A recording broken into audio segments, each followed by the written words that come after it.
Walang pinoprotektahan, walang kasinungalingan, serbisyong totoo lang. Joint military exercise ng Amerika at South Korea nagsimula na. Sa gitna ng pinangangambahang paglala ng tensyon ng South at North Korea, nilinaw ng DOLE, wala pang deployment at travel ban doon. Habang hindi pa lumalabas ang desisyon ng Korte Suprema kaugnay sa Vizconde Massacre case, magpinsang Court Justices Antonio Carpio at Conchita Carpio Morales pinapag-leave of absence ng VACC. 6 na Pinoy patay sa salpukan ng bus at truck sa Japan. 2 taong gulang na batang babae patay matapos masabugan ng granada sa Tondo, Maynila. Pamilya umiikot sa buong mundo sakay ng kanilang vintage car. Mga hayop sa Crocodile Park sa Davao malayang nahahawakan. At ang Kapuso Caroling Competition sa Mindanao. Kapuso natin ang lahat, kahit maging sino pa siya.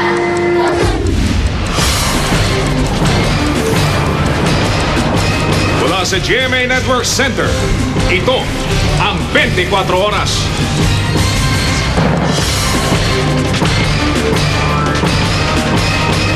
Magandang gabi po, lalong tumitindi ang tensyon sa Korean Peninsula habang abalang South Korea sa paghanda sa land-based war games kasamang Amerika, muli umanong nagpasabog ang North Korea sa direksyon ng Yonpyong Island. Sa gitna ng pinangangambahang paglala ng tensyon ng South at North Korea, nilinaw naman ng Department of Labor and Employment na wala pang deployment ban sa mga Pinoy na nais magtrabaho roon. Nakatutok si Lay Alvis. Hindi simpleng war games ang joint military exercise ng US at South Korean forces. Gumagamit kasi sila ng live ammunition malapit sa border ng South at North Korea. Nasa Seoul, South Korea na si Rapid Response Team Special Envoy Roy Cimatu para i-assess ang sitwasyon doon. Nag-warning kasi ang North Korea that pro-provoke sila, they might be making some moves, military moves na hindi maganda.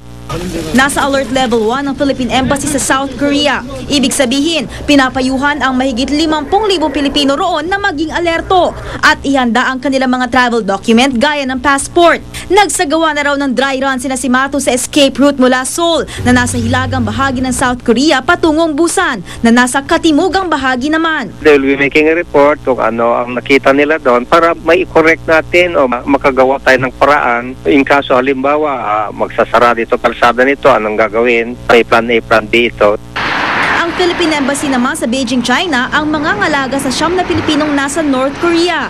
Isang araw naman matapos i-anunsyo ng Malacanang na pansamantalang ititigil ang pagpapadala ng mga OFW sa South Korea, nilinaw ng Department of Labor and Employment na 1 linggo lang ipagpapaliban ang pag-alis ng 55 OFW na paalis na sana sa Martes. Walang deployment ban. Yung 1-week deferment was made on the basis of the request or the recommendation of the Interagency Crisis Committee headed by Secretary Romulo of TFA. And it is done as a matter of caution and prudence lang. Hihintayin muna ng DOLE at POEA ang ulat ng grupo ni Cimatu bago magdesisyon kung magpapatupad ng deployment ban o hindi. Wala ring travel ban para sa mga Pilipinong nais bumisita sa Korea. Lay Alves, Nakatutok, 24 Oras. Balita mula sa Japan, patay ang 26 na Pilipinong trabahador matapos bumangga ang kanilang sinasakyang bus sa isang trailer truck. 3 babae at 3 lalaki ang manasawing manggagawa, sugatan naman ang iba pa. Patungo sana sila sa pinagtatrabahuang factory nang magsalpukan sa intersection ang 2 sasakyan. Naaresto ng hapong driver ng truck at kinumpirma ng Department of Foreign Affairs ang nangyaring trahedya. Tumanggi muna silang pangalanan ng mga biktima habang hindi pa nalalaman ng kanilang mga kaanak. Nababahala raw si Hubert Webb dahil sa mga negatibong balita kaugnay sa napipintong paglabas ng desisyon ng Korte Suprema sa Vizconde Massacre case. Ayon yan mismo, sama na si dating Senador Freddie Webb matapos ang kanilang kwentuhan kanina sa Bilibid. Nakatutok si Ruth Cabal, exclusive. Tradisyon na raw ng pamilya Webb ang dumalaw kay Hubert sa New Bilibid Prison kada linggo.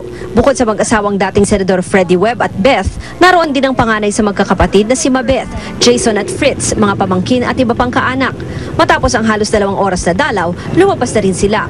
Kwento ng dating senador, mabuti naman daw ang lagay ni Hubert, bagamat nababahala raw sa mga lumalabas na negatibong balita tungkol sa kaso niya. Partikular ang paratang na binabraso raw ni Senior Associate Justice Antonio Carpio ang mga kasamahan sa Korte Suprema para mapawalang sala si Hubert.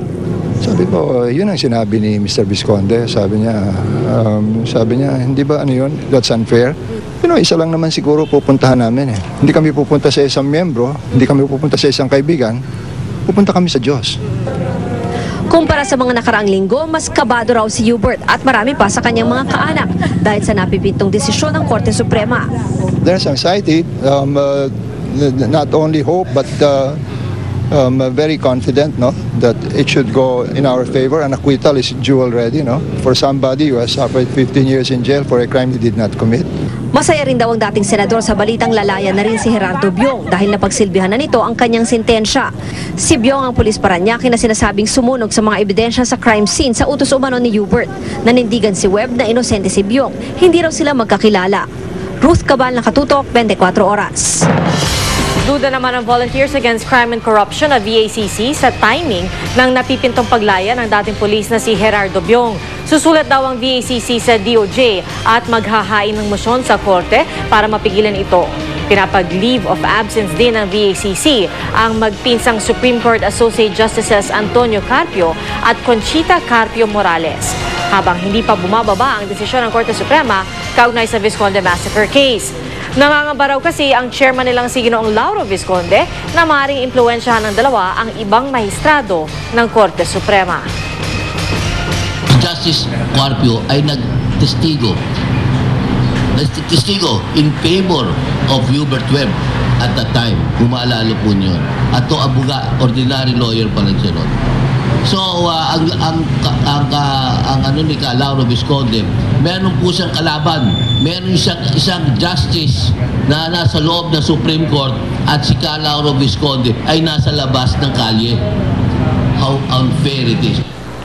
Nauna nang itinanggi ng Korte Suprema ang alegasyong iniimpluwensyahan ni Carpio ang mga kasamahan kaugnay ng Visconde Massacre case. Sinubukan pa rin namin kunan ng reaksyon ang dalawang mahistrado. Kaligtasan mo sa Alerto 24. Patay ang 2 taong gulang na batang babae matapos masabugan ng granada sa Tondo, Maynila. Hustisya ang hiling ng kanyang pamilya. Si Victoria Tulad, naka-Alerto 24. Walang kasalanan ng 2 taon lang ang anak ko. Ba't nadamay pa sa ganito? Namatay ang anak ni Rowena na si Hillary kaninang umaga matapos masabugan ng granada kagabi sa Tondo, Manila. Ayon sa investigasyon, bandang alas 8 kagabi nang ihagis ng isang hindi pa nakikilalang lalaki ang granada sa tapat ng bahay na ito. Kalalabas lang noon ng bata upang maglaro. Pag-akat ko sa taas, mag-ano yung kapatid ko, mag-ahain, pagkain namin. Minarinig kami malakas na putok. Tapos narinig ko na laring-laring, Hillary, ganon. Isinugod si Hillary sa ospital upang tanggalin ang mga shrapnel sa iba't ibang bahagi ng katawan. Alas 6 ng umaga, nagkumbulsyon ng bata at pumanaw matapos ang 1 oras. Sugatan din si Maida Malinaw, ang 13 anyos na tiya ni Hillary pero ligtas na raw siya sa kapahamakan. Ayon naman sa may-ari ng bahay na hinagisan ng granada, hindi niya nakita ang mukha ng suspect. Bigla na lang may bumato na granada. Nagtakbuhan kami. Hindi niyo po nakilala kung sino? Hindi. Nagbuo na po tayo ng task group, Special Investigation Task Group para sa incidenting ito. Pinaigting natin ang pagpapatrolya, hindi lang doon sa Wagas Street, hindi lang sa Tondo, kundi sa buong Maynila. Kung sino ka man, nakonsensya ka sa anak ko. Wala namang ginawa yung anak ko sa'yo. Sino pong nagdala sila? Victoria Tulad, naka-Alerto 24. Update po tayo tungkol sa Bulkang Bulusan sa Sorsogon. Nakatutok doon live si Steve Dailisan. Jiggy, wala pa rin tigil ang pag-uulan dito sa Sorsogon. Kaya naman kahit ilang araw nang hindi nagbubuga ng abo itong Bulkang Bulusan, ay patuloy pa rin yung nararamdamang pangamba ng mga residente rito dahil naman sa patuloy na pagragasa ng lahar. Minamadali na ang pagpapatag sa ilog nito sa Barangay Cogon matapos hatiin sa dalawa ng dumaloy na lahar.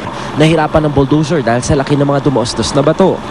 Sa sobrang taranta ng operator ng bulldozer, ang nagamit itong pamatay sa apoy sa makina ay ang rumaragas ng lahar. Hindi gaya ng mga nagdaang araw, hyper-concentrated lahar flow na lamang itong inyong nakikita. Mas marami na yung tubig kesa dun sa soil sediments. Pero sabi ng PHIVOLCS, hindi ito indikasyon na naubos na yung mahigit 500,000 cubic meters ng ashfall deposit doon sa bulkan. Nakatulong daw ang pag-ulan para mabawasan ang ashfall deposit, pero peligroso raw ito sakaling lumakas uli ang ulan. Kung magkakaroon ng tinatawag naming prolonged or continuous heavy rainfall, yung mga materials na nakadeposit, yung new plus yung old materials, pwedeng bumaba. Pero ngayon yung nangyayari na occasional rains, nakakatulong yon dahil nababawasan yung mga materials na nakakover dito sa slope ng northwest and southwest side ng Bulusan. Sa barangay Puting Sapa sa Huban, natuwa ang mga residente sa tuloy-tuloy na pag-ulan. Pero ang mga abong na alis sa kanilang mga bubong, humahalo naman daw sa pinagkukunan nila ng inuming tubig. Ayun, lumalabo yung tubig, tsaka ang sama ng lasa, parang abo.